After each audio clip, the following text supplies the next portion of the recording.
Le progrès technique et technologique nous libère peu à peu de la nécessité. Les productions agricoles ou industrielles s'éloignent de nous. Nous ne sommes plus sommés de produire, mais de consommer toujours davantage une myriade d'objets et de services, une myriade de rêves et de possibles. Et si nous ne voulons pas de ces rêves, si nous ne voulons pas de ces possibles, nous devenons un grain de sable dans les rouages de la machine, nous devenons une épine dans le pied du pouvoir. Avons-nous encore le droit d'explorer d'autres voies, de chercher d'autres pistes? Nos sociétés démocratiques ont fait de la consommation une activité totale, qui ne supporte plus aucune contradiction, plus aucun écart, plus aucune divergence. Ce que nous avons devant nous, c'est la perspective d'une société de travailleurs sans travail, c'est-à-dire privés de la seule activité qui leur reste. On ne peut rien imaginer de pire.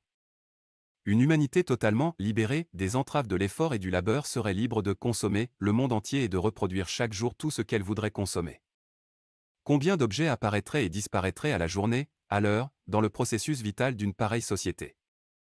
Dans cette société, même les loisirs de l'homme moderne ne sont consacrés qu'à la consommation, et plus on lui laisse de temps, plus ses appétits deviennent exigeants, insatiables.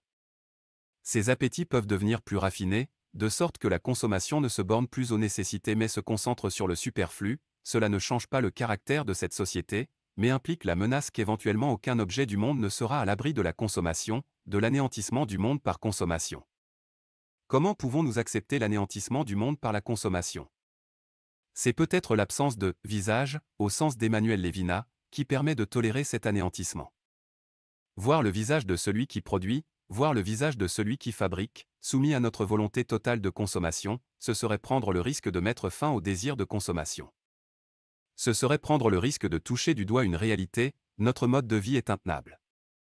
Au sens propre, notre mode de vie ne tient à rien, ni aux anciens que nous bradons à des entreprises cotées en bourse ni aux paysans que nous jetons en pâture au marché mondialisé. Alors, on peut montrer du doigt les zadistes, on peut montrer du doigt les décroissants, mais on ne peut pas montrer du doigt ce qui n'a pas de visage. On ne peut pas montrer du doigt notre enfermement. La consommation est totale, elle est partout. Il est interdit d'en sortir. Et bientôt, nous ne ressentirons plus le besoin d'y échapper. Bientôt, nous serons enfermés dans un monde multiplié à l'identique, comme ces zones commerciales avec les mêmes magasins, avec les mêmes enseignes, que nous soyons en Europe ou en Asie. Nous pourrons alors consommer les mêmes produits, les mêmes objets, les mêmes services, indéfiniment.